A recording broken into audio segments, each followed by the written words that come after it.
Well, one thing time you probably did we not used know the is microphones for us Barbara doing it. Figmont Normally you just got up stand and up did the and do final- it. Yeah, I think it was better. No, I didn't hear Yeah. that. Well, 11 o'clock you're going to do it standing up. I know that makes sense for you. Oh, they are They doing should the have microphones? No, Yeah. because they Oh, said well, I they were guess I'll be recording the it. only one people hear then.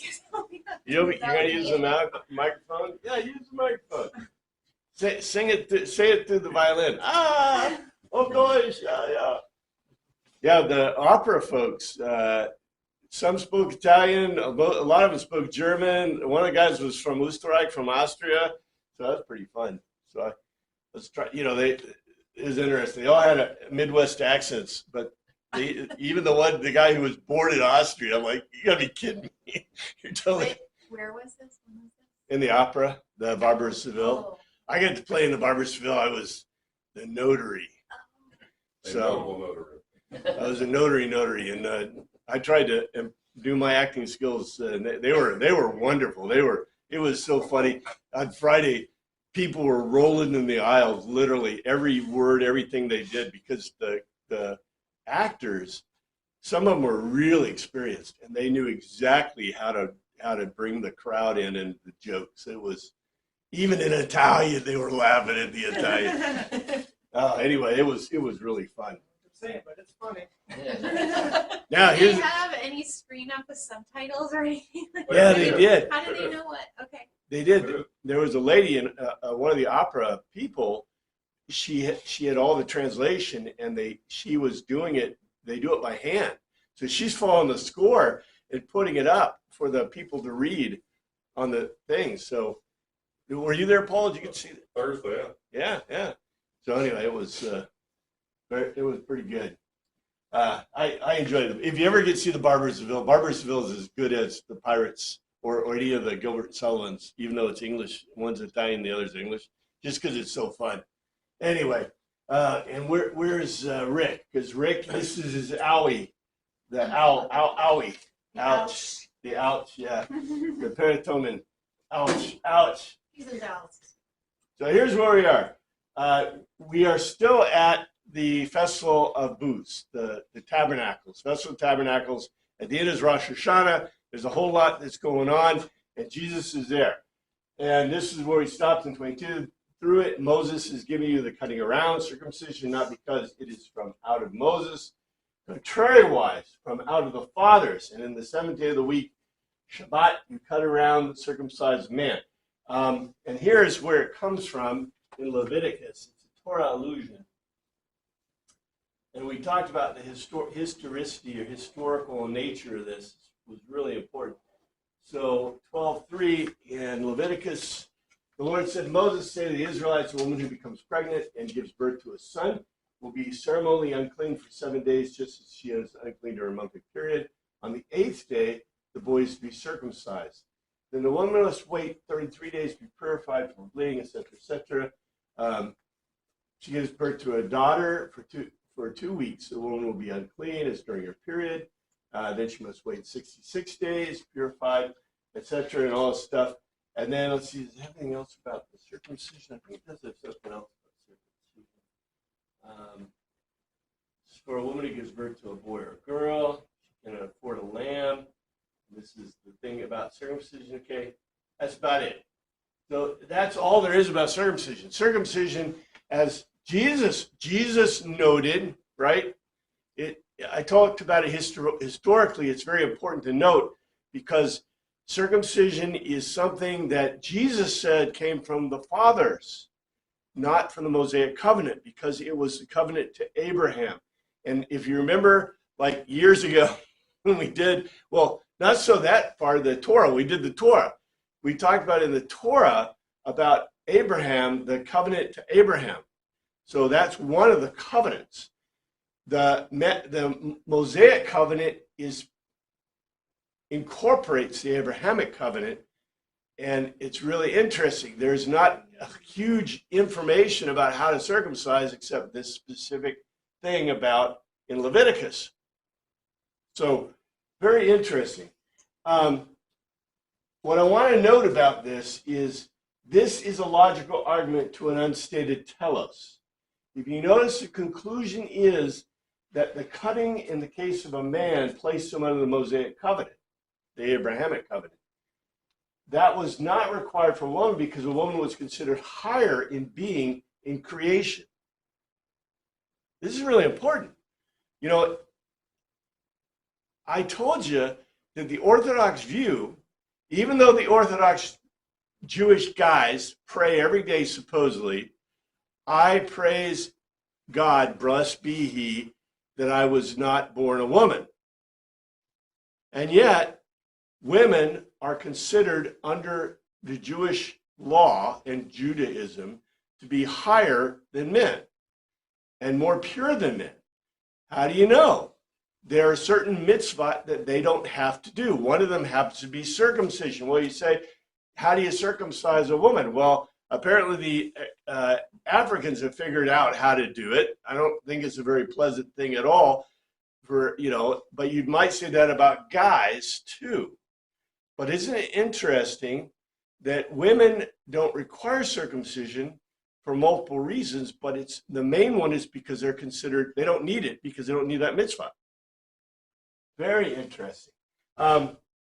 You also, there are other ways to look at some of the things that are in here. It says, for example, that a woman is unclean for 2 weeks after giving birth to a girl and 7 days after giving birth to a boy. And you go, well, why is that? It seems kind of unfair or incorrect. You know, there's always multiple ways of looking at this. It might not be the best to look at it as saying, well, it's because the lack of cleanliness of the girl. You could look at it a couple of ways. Number one, because circumcision then makes the boy is not considered Jewish. You know that? The boy isn't considered Jewish until after he's circumcised. But the girl is Jewish from the very moment of birth. So the fact that the boy becomes a Jewish person after 7 days, right? 8 days, and yet a Jewish girl is Jewish from the beginning. So just saying, there's some really interesting things in here. You know, we're not talking theology, but if we started talking about theology, you could probably dig a whole bunch of really interesting ideas out of it. I'm just pointing this out. It's kind of real. I think it's kind of interesting. But the big point is the cutting around does not provide any physical goodness, right? It makes you Jewish if you're a guy. It's a Mosaic. It puts you in the Mosaic covenant, which, by the way, provides obligations as well as privileges. In other words, if a boy did not have in the cutting around, he wouldn't be under the Mosaic covenant. Therefore, he would not be required and bound to the Mosaic covenant, the yoke of the covenant, right? The yoke. On the other hand, that gives him the privilege of being part of the Mosaic community and the Hebrew community and a Jew. Because a boy who's not circumcised is not Jewish, but a girl is. There's some deep stuff in here. Okay, on the other hand, healing. And this is where you get. Now, if a boy can be circumcised on the seventh Sabbath, so the law of Moses may not be broken, why are you angry with me for healing a man's whole body on the Shabbat? Now, this is a really, you gotta think about this a little bit. Okay, if a man on the Sabbath day receiveth circumcision, that law of Moses should not be broken. Are you angry at me because I have made a man every whit whole on the Sabbath day? So what's the Greek say? If peritomen, cutting around, labana, takes the anthropos, the man shape in Sabbath, Kina, in order that not Elise might be unbound, the law might not be unbound of Moses. To me, you are bilious. You are bilious. That because whole or complete anthropon, a man face human or man, hygiene, healthy, opposing I made or did, in the Sabbath, Sabbato.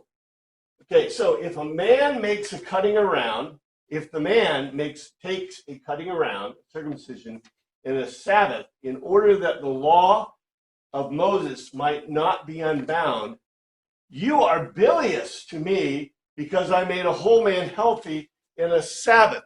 This is a huge joke in Greek. This is a wonderful joke in Greek. What does bilious mean? You're nauseous. You're sick, right? When you're bilious, you're nauseous. So this is a beautiful joke in Greek that was just destroyed by the translator, because the translators just say, why are you angry with me, right? Bilious and anger. See, the word in Greek, where is that word? Cholate. Cholate. You're bilious. Bilious.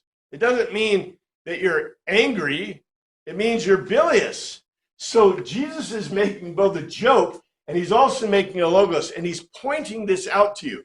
So if the man takes a cutting around and a Sabbath in order for the law of Moses might be not unbound, you are bilious to me because I made a whole man healthy in Sabbath. The cutting around keeps the law from being unbound. That's a satiric saying. Because does the circumcision heal? No, it makes a cut. It wounds, right? Does it make you whole? No, it puts you into the Mosaic community, into the Jewish community. So Jesus is not saying there's no good in it. That's not what he's saying. But he's comparing that wounding a child or a man, right, to put him in the Mosaic covenant, and comparing that to him making another healthy or whole, right? So the unstated telos is this bilious, you are sick.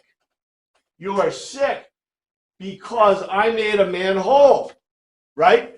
In other words, you want to wound, which is required by the law, but you think wounding is okay on the Sabbath when I'm making you whole. And he says in this joke, it makes you sick. Stop judging by mere appearances. Okay, judge and judge correctly. Now, you got to know this is not exactly going to be right? Judge not according to the appearance, but judge righteous judgment. Now, here's what it says in the Greek. Me not elise, that's a subjective not. Krenete, you distinguish, cat down, opsin, sight. Other things, contrariwise, the didacon, the equitable, just creason, a decision you distinguish. And didache, remember I talked about didache? Didache. This is that word that is dike. This is justice. This is what Athena is supposed to have. Do not distinguish through sight. And you notice he doesn't use the word, he says opsid. Opsid is physically what you see.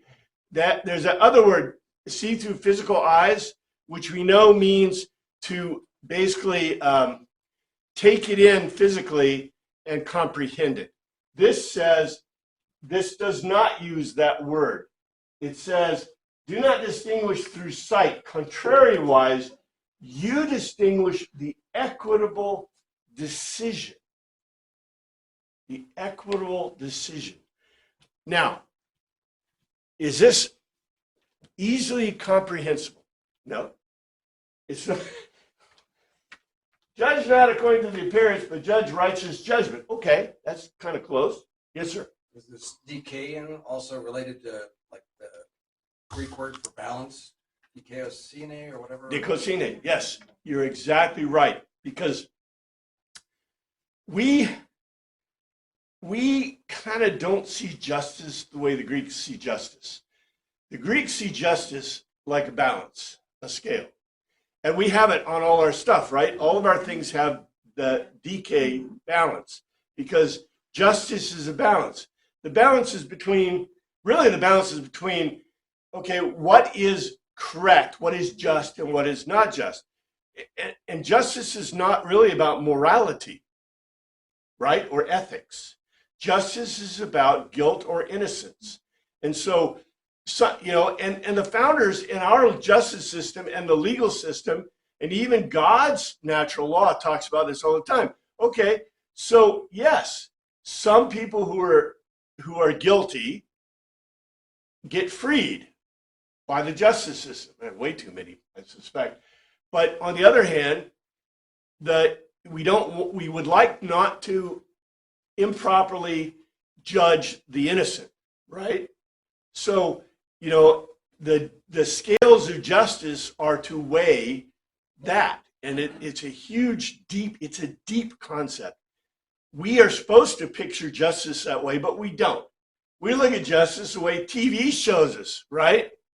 In TV, what? There's always a bad guy and there's always a good guy. And sometimes the good guy is a bad guy and you never know, but it's always the right, and you always have the police going to find it. But that's all modern because they never had that in the ancient world.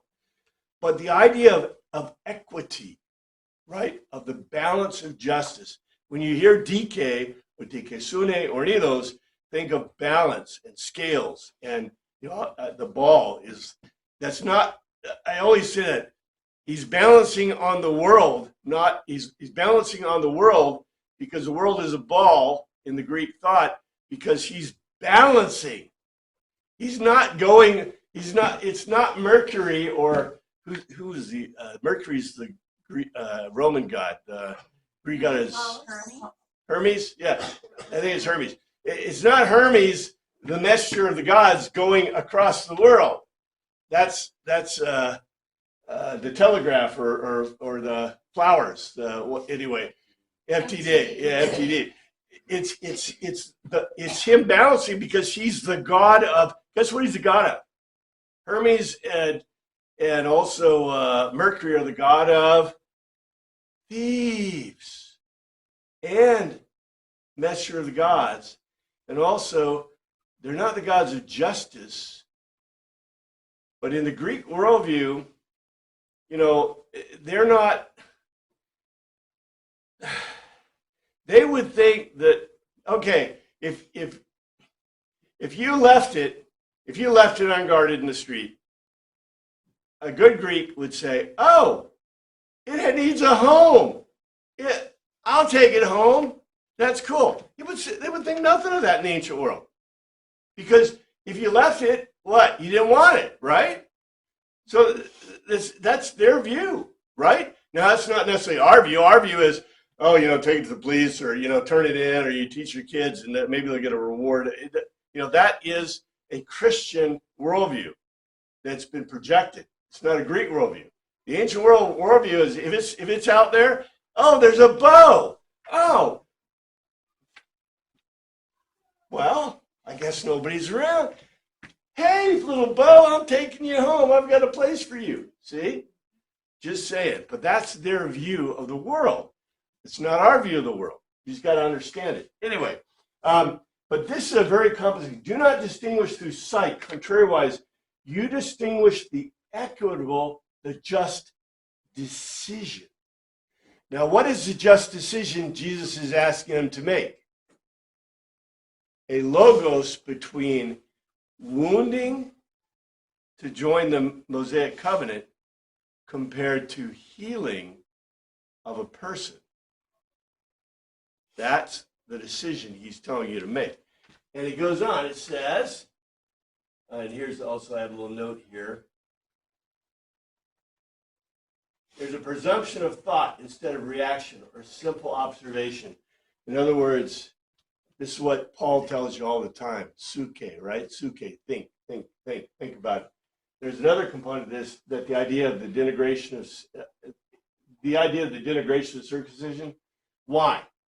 Why do you think that it was of interest for John to denigrate circumcision? Because he was writing to Gentiles. Because he's writing to Gentiles. And it was definitely a whole issue in the church, early church. It was a huge issue in the early church. And so I don't think Jesus is putting it down. He's just making the point that circumcision joins you to the Mosaic covenant. But what are the Gentiles supposed to be under? The Noahic covenant. Yeah, exactly. And okay, why we don't talk about this, I have no idea. You know, why we don't talk about this from the beginning of Sunday school for kids when you talk about the Noah story, right? The Noah account, all the way through, I have no idea. And even in our churches, you know, it's almost like we've totally missed the point that we as Gentiles are under the Noahic covenant. That's what the matter of fact, that's what the early church told them, right? it basically told them, and when we went through Acts, we went through it, they tell them twice even in there, that basically they refer directly to the Noahic covenant and not to the Mosaic covenant. So therefore, in the Noahic covenant, is there circumcision? Nope, not required. And so that made all the Greeks and Romans and everybody else are really happy because they can be part of Christianity. They can be part of the whole thing. And as I told you, I think John is writing directly to them, and we'll see more evidence of that. So, as I said, I leave the NIV thing and then the division over who Jesus is. Look, this is a bad division because this is still about the Feast of Tabernacles. The Feast of Booths is not in it. We're still in that Logos, and the Logos continues, and this is it. At that point, some of the people of Jerusalem began to ask, isn't this the man they're trying to kill? This is all part of the same argument. Let's see, move this down a little bit. Then said some of them in Jerusalem, this is not he whom they seek to kill. There's more of a beautiful Logos to tell us in here. They made a logical argument. Accordingly, certainly, times, certain or one thing, ec from out among of Jerusalem, ok, hotos tishiet estin he is, there's an identity, whom the stoyan they seek to worship or plot, apkodine to kill outright. Okay, accordingly, someone from out of Jerusalem made a logical argument. Is he not whom they seek to plot to kill outright? Now remember this, because we're going to hit this in a second. This is a punchline to the unstated telos, because the logical argument of the throng, we're going to find out that, let's see, was it before this? I think it's after this. Anyway, we're going to see that the throng, the people, they make this argument, okay? Is he not the one they seek to kill outright? Okay? So this is a punchline to the unstated telos. And was this before? Did I miss that? I think it's after this. We'll see it. If it is, I can go back up to it, but I think it's after. I think it's after. Yeah. Okay, here he is. We're going to see it, so just keep this in your mind. The logical argument that the Pharisees are demons and bad gods. Here he is speaking publicly, and they are not saying a word to him. Have the authorities really conclude that he's the Messiah? I do think that other statement is above. Anyway. But lo, he speaketh boldly, and they say nothing unto him. Do the rulers know indeed that this is very Christ? Here's Greek. Oh, I know. Yeah. I think you're looking for verse 20. Yeah, we're going to get to it? Okay. No, it was before. Oh, before. What does it say? Verse 20. You are demon possessed. The crowd answered, who is trying to kill you? Yeah. Okay. 19 and 20. Back before. Yeah, I should have re-quoted it, but I just thought it was in my memory enough. Back before, they said, who is trying to kill you? Right? And they said that Jesus has a demon because he thinks they're trying to kill him. Right? And then there's a logical argument made that, and this previous one, that, is this the guy they're trying to kill?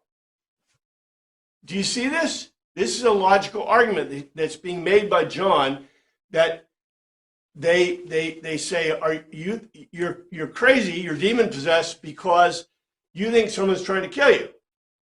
And then they make a logical argument. Is this the one that that they're trying to kill? Meaning the Pharisees and the high priests. Well, we're going to get that again. We'll see it repeated. This is an unstated logo or telos, and I'll get to it when we specifically get to that. They say nothing unto him. Do the rulers know indeed that this is very Christ? And you look, crazy, out of all spokenness, Layla, he utters words and know nothing to him, logos, and they make a logical argument.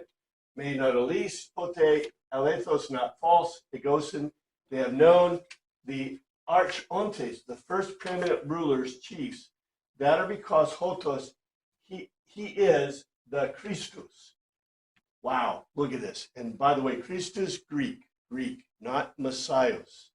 And you look, He utters words in all outspokenness, and no one makes any logical argument to him. At what time have the preeminent rulers known that he is the not false Christ? This says, do the rulers know indeed that this is the very Christ? It's not a question. In Greek, this isn't a question. It says, at what time have the preeminent rulers known that he is the not false Christ? The people have concluded that the rulers knew that this was Christ, the anointed one, and they just didn't tell him. That's really different than what our translator says, right? But I think it's very telling, because this in itself is a telos, right? But it's a hidden telos. It's an unstated telos because it's a quote. This is what the crowd are saying. Hey, preeminent rulers, it's kind of like, when did you stop beating your wife, right? The old joke. They're saying, how long have you known this is the Christ and didn't tell us, right? This is a backhand, that's what I said, a backhand unstated telos. So what time do they know he was Christ? But we know where, and here we go. Now here we go. Here is the seed of the next argument, the next logos. In the NIV, but we know where this man is from. When the Messiah comes, no one will know where he is from. This is supposed to be from the Messianic text in the Torah. And there is no, I don't have an allusion to it, but this is one of the stated ideas that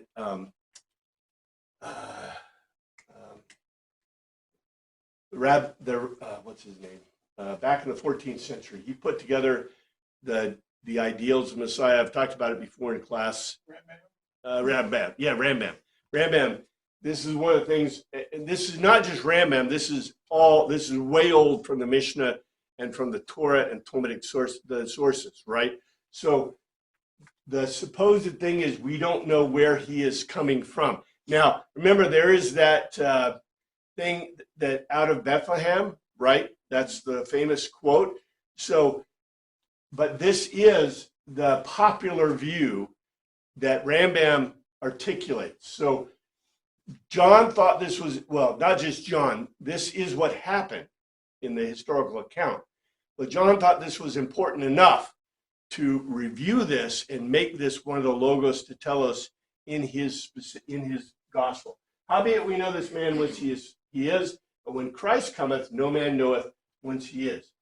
Other things, contrariwise to Tanishiet, Odian, we see with physical eyes, both from which or what place, state, or source he is. The Christus, whenever, inasmuch, ereshete, he may come or go, but it's not even one gasinka knows. That's the knowing, like with your mind. Both from which or what place, state, or source he is. Contrariwise, we see with physical eyes from what place he is. In other words, this guy. But the Christ anointed, whenever he may come, not even one knows from what place he is. They know what from place he is because who is he? Well, Jesus of Nazareth. well, no, even more than that, he's the rabbi of Capernaum. I know we like to say. Actually, the word carpenter is not used at all in the Gospels. It says that he's basically a person who works with his hands, a fix-it guy. But carpenter is not in there at all. A person who works with his hands. A skilled worker, a skilled laborer, not just any laborer, not the guy who hoes, the guy who basically does something, to make something, whether it's weapons or whatever. But okay, cool. So we picture Jesus as a carpenter and his dad as a carpenter forever, but that's not really what it says, but that's okay. All right. We also say, he's Jesus, he's Yesu ben Yosef, that's ben Joseph, I think it's ben Bethlehem, right? Ben Nazareth. So you can keep adding, but That's his Hebrew title, his Hebrew appellation. That's what he is. And we see it all the time. But in reality, John, we know he is the rabbi of Capernaum. I wish we talked more about him being the rabbi of Capernaum. It might make more traction with the Jewish and Hebrew people in general. But anyway, so they know where he's from because they may not know that he was born in Bethlehem. They may not know that he necessarily came from Nazareth, right? They do know that this is the rabbi from Capernaum. And how do you know he's a rabbi from Capernaum? How do you know that? Well, if they're part of the group that was at 5,000, got fed, and blah, blah, blah. Well, not only that, his learners, right? Matter of fact, okay. You remember how I told you, you pick your learners, you pick your disciples if you're a Jewish guy? You don't. What happens? They come to you, right? And you get to pick and choose the ones you want. And, you know, if you want them to stay, you feed them. If not, you're like, out of here, dude, right? You don't feed them. They disappear. That's the way it works. What did Jesus do to get his disciples? He called them. He did not. And by the way, who are your disciples usually when you're a rabbi? Kids. Well, they may not. They're going to be over 12 with pubic hair, right? So they're going to be considered adults in Jewish society. But yeah, they're going to be young, or they're going to be young going to older. They're all in training with you, right?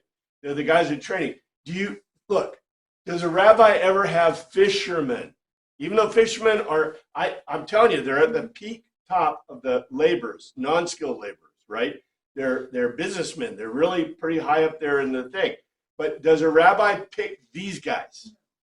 No, never, ever. He doesn't get to pick them. They get picked by their rabbi, right? And recommended. They're recommended. And if you get a letter of recommendation, you bring it up. And you're supposed to know what's in it because, remember, you recite it to them, and the rabbi's following along. You know, you may have had to write it out yourself, by the way.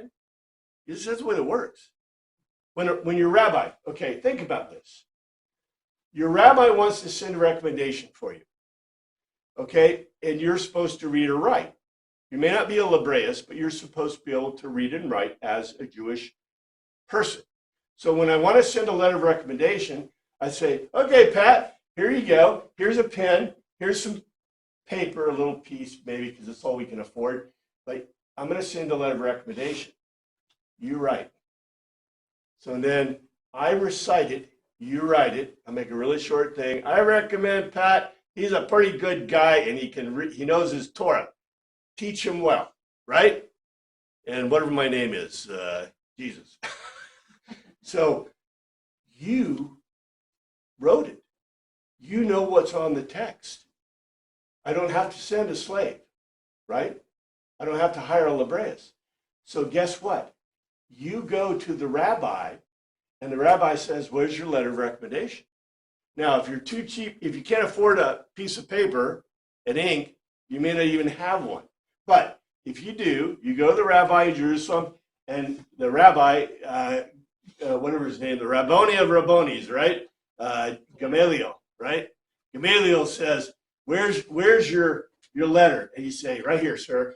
And he says, hand it to me. Maybe he's looking over your shoulder.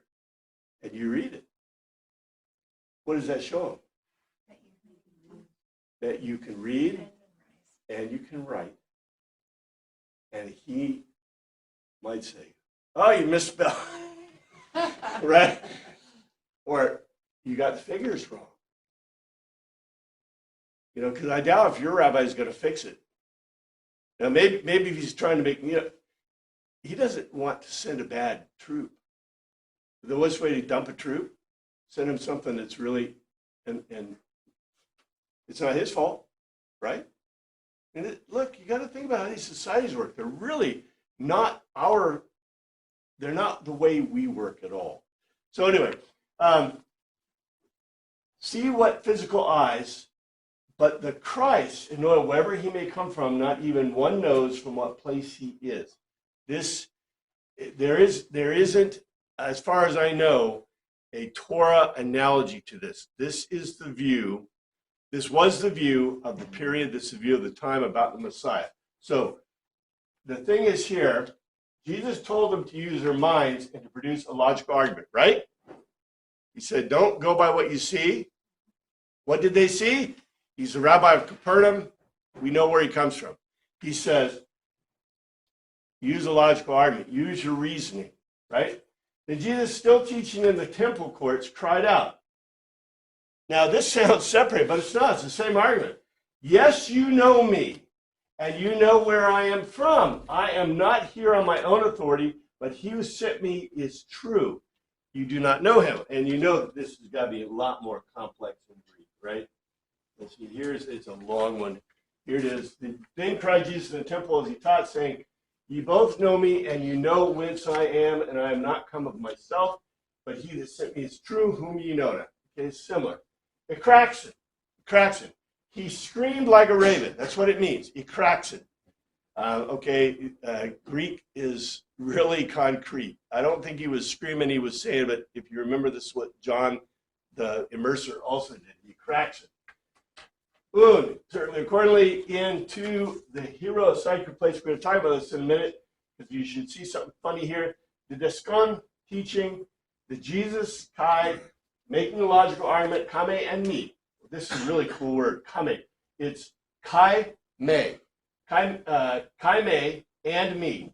Odata, you stare at, I should have probably put it in, I haven't put me in that anyway. And you stare at Hothen, from which or what place, state, source, or cause, I am. Ego imi. And out from away, emoto of myself, uk nor not, elethia, I have come or gone, Allah other things, contrariwise, he is not false. He is. Alethinos, not false. Oh, the tempest, he having sent me, whom hymus you nor not, you stare at. All right, here's in the literal translation.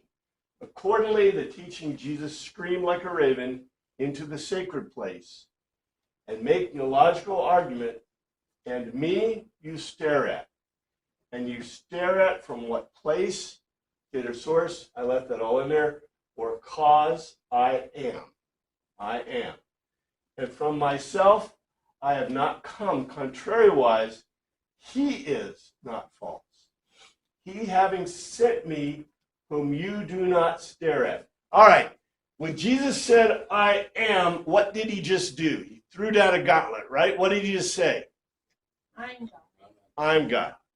Making this statement, you wouldn't, this is a recursive identity. It's unnecessary in Greek, unless you're saying something different. And the saying something different Jesus is telling them is, okay, me you stare at, and you stare at from what place, state, source, or cause? I am. I am. And from myself I have not come. Contrariwise, not myself, but from myself I have not come. Contrariwise, he is not false, he having sent me, whom you do not stare at. This is a very complex kind of Greek, but I think you can see this, right? Why can't they stare at the one that sent him? Father.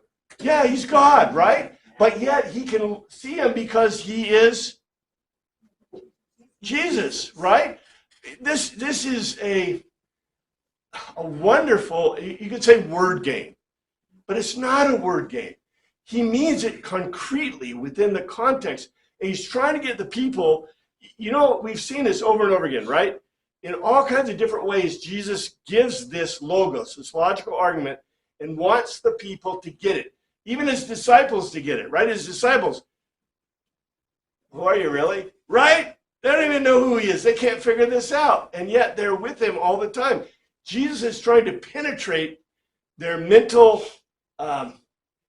their cultural, their social, put it all in that perspective. They don't think the way we think. They don't think the way the Greeks think. And he's trying to get them to see what he's trying to tell them. And he's using all these wonderful arguments and methods. And what's really important is this. Jesus teaching in the temple. Nobody teaches in the temple. Go back and look at your Torah. Nobody teaches in the temple. There is no teaching in the temple. What do you do in the temple? Sacrifice. Do you pray in the temple? Matter of fact, when Hannah was praying, was it Hannah? I think it's Hannah, praying in the temple that she'd have a child. Remember? That was the priest guy, Eli and Samuel. Samuel, right? She's praying in the temple, and the priest goes, "Are you drunk?" Right? Because people did not pray in the temple. People did not teach in the temple. But Jesus is teaching in the temple. This is really different. Who could be teaching or speaking in the temple? I think I can put my notes in here. God. Yeah, God. Because only the deity has the authority. The priests don't even speak in the temple. If you remember back in the priestly things, in a lot of temple worship, matter of fact, in our worship, we have things we say, right? And I'm sure the priests had things they said with the ascension sacrifice, with the sacrifices. We just don't have them recorded, what they said. Maybe it was extemporaneous. Maybe they had a plot or they had a thing. Remember, they didn't have things written down. So it was memorized. Why not could this be that they were just outside the courts? We know that they talked and they did things, maybe not in the temple proper, but around in the court of the Gentiles and the court of the women. They hung out there and they talked there and they did stuff there. Well, this says in the Greek that teaching Jesus streamed into the sacred place. Now, does that mean, the concrete expression of that is he was standing outside of the temple proper and screaming into it, right? Or speaking, shouting into it. But we take it to mean that he was within it. But what you said, I don't disagree with that. He could have been out in the court of Gentiles or out in the court of women and yelling into the temple. Did you have something? Well, I'm just saying he's talking loud enough that the priests can hear what he's saying. Basically, the guys that are cleared inside the temple. Yeah, and we're going to find out. Jesus obviously had we know Jesus had a very loud and marvelous voice because he spoke to 5,000, right? And they heard him. So either had been prepping for his operatic career for his whole life, or he was just ready to go, right? So anyway, let's see if I have any other thing here. We sacrificial only being taught in the temple in Hebrew or Greek, or any other ancient sacrificial cultures thought. Yeah, this is really important. This isn't just the Hebrews. The only being who can teach in the temple in Hebrew or Greek or any other ancient sacrificial culture thought is deity. Only the deity has authority in a temple, the deity and the priests. And the reason I say priests, is because we know that the priests in Greek things, they had, and I'll try to remember the words, but they did Kladon, they did something else. Glossolalia is all, glossolalia, translated as tongues in our Bibles, always in Greek means intelligible thought, intelligible talk, unless it's modified. In Greek, there are 3 or 4 words that are sacred words that are specific. One of them is Kladon. The other one is Kleto, something like that. One of them literally means when the priest speaks through the back of the god. Because a lot of the god statues we know, we found them, have little amplifiers in them, have little holes that go through the mouth, and the priest could stand at the back unseen and speak through the mouth of the god. Wizard of Oz. Like the Wizard of Oz. Exactly. And that is a specific word in Greek for that. There's also the other words in Greek that mean the deific oracles. There's a word in Greek, and I don't think it's Kladon. It could be Kladon. But the deific oracles would say words that were not fully intelligible. And that's used I think it's Kladon, but it's the word used in the Greek for that kind of expression. So the Greeks have specific words for this. And like I said, if you think about how the temple, how the whole thing worked in a sacrificial thing, do you need to talk? No. You sacrifice the sacrifice outside the temple, you cook it, you bring it into the deific area. Do you need to say anything? No. You put it down for the deity, you go out, you wait. You know, when the deity's done, give him an hour or so, right? And he's, are you done? Oh, yeah, you're done. Oh, I guess we'll take the rest of the market. Yeah, I should say that. Well, you showed us before the various courts, the courts of the Gentiles and the women and the men. Are they just standing there, not saying anything? They're just there Well, they're watching. they're watching. If you remember, the court of the Gentiles, no one who was not a Jew could enter the court of women. They prevented. That's why the temple police existed. They're supposed to prevent you from going in if you're a Gentile. And how they know? I mean, are you having the guys show themselves? I mean, a woman would just say, if they're dressed like a Jewish woman, I guess your thing. But literally, they maybe ask for proof. In fact, that may be how they knew, or why they thought there were some Gentiles with Paul. Remember when Paul went in and brought the Greek Christians in that had been Jewish under the Mosaic covenant. But anyway, they're guarding and they're preventing you from coming in. So the Gentiles cannot enter into the court of women. And so the Gentile court, I drew a picture. Maybe I should draw a picture. You probably can't see it from over there. Let's see if I can draw the picture here. So we have here's the holy of holies and the holy place. Here's the curtain. Okay, and around it is the mesocline. Okay.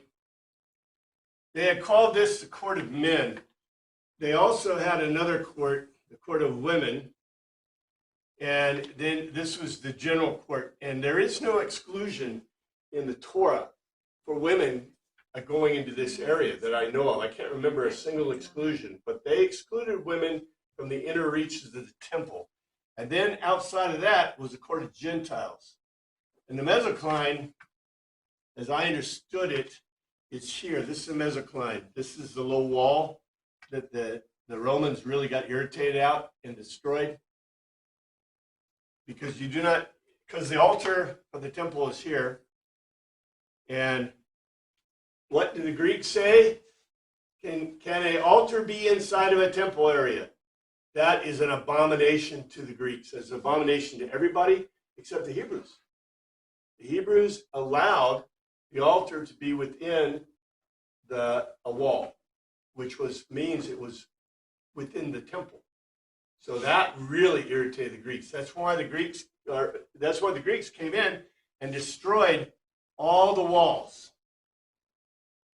Ooh, they did not like that. Now, here, this is the women's court.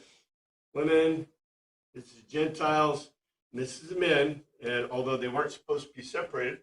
So Jesus could have been calling, this is the temple. Okay, they call this whole area the temple, but this is the temple area, right? And then the temple is this area here. Now, by this time, one of the reasons they may have excluded women is an obvious reason. Too many people, right?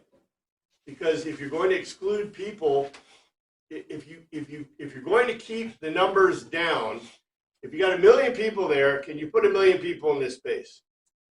No, that's worse than a football or rugby game. You're going to really have a problem. So to reduce the numbers, you have to figure out some way of doing it. We know in the Passover, they had time slots for bringing your lamb. And by the way, we do know this, okay? Remember, the Torah, you would bring your animal to the front right here, to this, and this is where you would kill it, right? It would be killed right here. Now, we don't know what they did ceremonially afterwards. We're presuming that the men were able to come in, or in the Torah period, or the period we talk about the Torah, that men and women and maybe even children could come in here. But here's the altar. So they would kill the animal here, and then they would burn or cook or whatever, and they had the cooking vessels here. There was also the priests could wash their feet, the braziers, remember that? There was the sea where you could wash your whatever. We presume that was inside. We don't think it was outside, but it could have been in the court of women. We don't know. This stuff is really complicated stuff. They didn't write it down for us. Why didn't they write it down? Well, it's history, right? In history, you don't write down the common, and you don't write down the very uncommon. You generally write down the things that are different, or at least continually different, or whatever. It's just the weird thing about history. So, yes, Jesus could have been in the court of women calling into the temple. So anyway, I don't know if that helps, hurts, makes things clear, less clear. No, I just was wondering what they do during the whole time. Watching the sacrifice. Yeah, if they're not They're doing not like speaking a liturgy or anything. or learning or anything like that, or chanting. Well, we do know that the Levites, remember the Levites had singers, and they also had cantors, singers, and they had players that would play. And so during certain festivals, and during parts of the festival, there's things going on, right? Remember, we talked about at the end of this festival, everybody, okay, all the Gentiles, and they're going to have a whole, the guards are going to be guarding here, and so that they can get what? The procession. There's a procession of people. And so where do you think everybody is? Okay, it's like the bulls in Pamplona. Where is everybody? On the streets, on the sides. On the streets, on the sides, following, right? And when the bulls come, what do the people do? They follow them because they're going to the arena, right? So what do you think happens? They go, this is the last day of the festival. The other days of the festival, we know things are happening too. I talked about it. They were coming to the temple. They were carrying their palms and things, and they were doing their services and things that happened to the last day, and they light the big braziers. And we don't know where the big braziers were, where they were set, but they were lighting the big menorah brazier things that actually provided light outside. And the lighting of the temple was considered a huge deal during this ceremony of booths. And they're going back to their booths afterwards. But, they're going to the temple daily. Now, the final day of the temple, everybody goes to the pool of Siloam, right? Because they're going to watch them get the living water. And then they're going to bring it in a procession because Israel, or Jerusalem, here's the temple, here's the pool of Siloam, way down here. This is the lower city, and here's the Gehenna. Gehenna, it's the thing of Gehenna. Here's the other river, and here's the Mount of Olives right here, and the fish gate going into Jerusalem. And this is way south. So they have to go all the way to the end of Jerusalem, to the pool of Siloam, to get the living water. And then they make a procession up through the windy streets until they get here. And then the people are following. So there's already people here. So everybody's like feeding in, right? Into the place. And so they get here. And then we know it says that the priests and the Levites and all the guys, they're playing music. They're singing and dancing, all this stuff is happening. The priests, they're supposed to go around the altar so many times and chanting and doing their thing. And then they pour it out. And then the high priest recites the 118th Psalm. Blessed is he who comes in the name of Yahweh. And then, where's Jesus? Maybe he's in the court of women. Maybe he's probably in the court of women. Maybe in the temple proper. No. He's a rabbi of Capernaum, so you think he has a good spot? Maybe. maybe he said Andrew, right? Andrew, save me a spot, okay? Go sit up our lawn chairs. Yeah, put him on lunch here. Yeah, that's the way it works, right? You got to do that. Anyway, this is huge stuff. But I know him because I am from him and he sent me. Uh-oh. What you got? Yay. But I know him, for I am from him and he has sent me. Here we go. 2 ego eimi statements in 2 statements, one after the other. Ego, ode, stare at, auton him, hotai, that are because, par, from, auto, of him, I am, imi. So here's ego, imi. It separates, it's not right together. Kakinos, likewise, that, me, apostellai, he set apart. A little bit different than our translation, a little bit different, because it uses the word set apart. I stare at him because from him I am. Likewise, he set me apart. Look, you can't get any clearer than this. He gave you 2 statements in where he made this claim. I am, ego eimi. This is a direct identity that he's relating. You know, if you're a Hebrew and you read this, even in the Greek, you go, right? Adonai. He just said he's Adonai. He said he's Jehovah. I stare at him because from him I am. Likewise, he set me apart. In the Hebraic understanding of the Greek, this is a direct claim to be God. This is the conclusion of one of Jesus' logos. The unstated telos is they do not know where he comes from because they do not know the one who sent him. They don't know the source. So in other words, if you look at me, you're looking at God. How is that unstated? Because Jesus just said you don't know. Because he didn't say, you notice this whole thing? Did he use the word theos? Nope. Nope. He didn't use the word theos, and he didn't say who sent him, right? He didn't make a definitive conclusion in English would have been, I come from God, and therefore I am God, or something like that, right? But why can he not say that in Greek? They killed him on the spot. Although the next verse, they were seeking to arrest him. They were, there's such season. Like, that's enough to make them mad. Exactly, that's a proof text.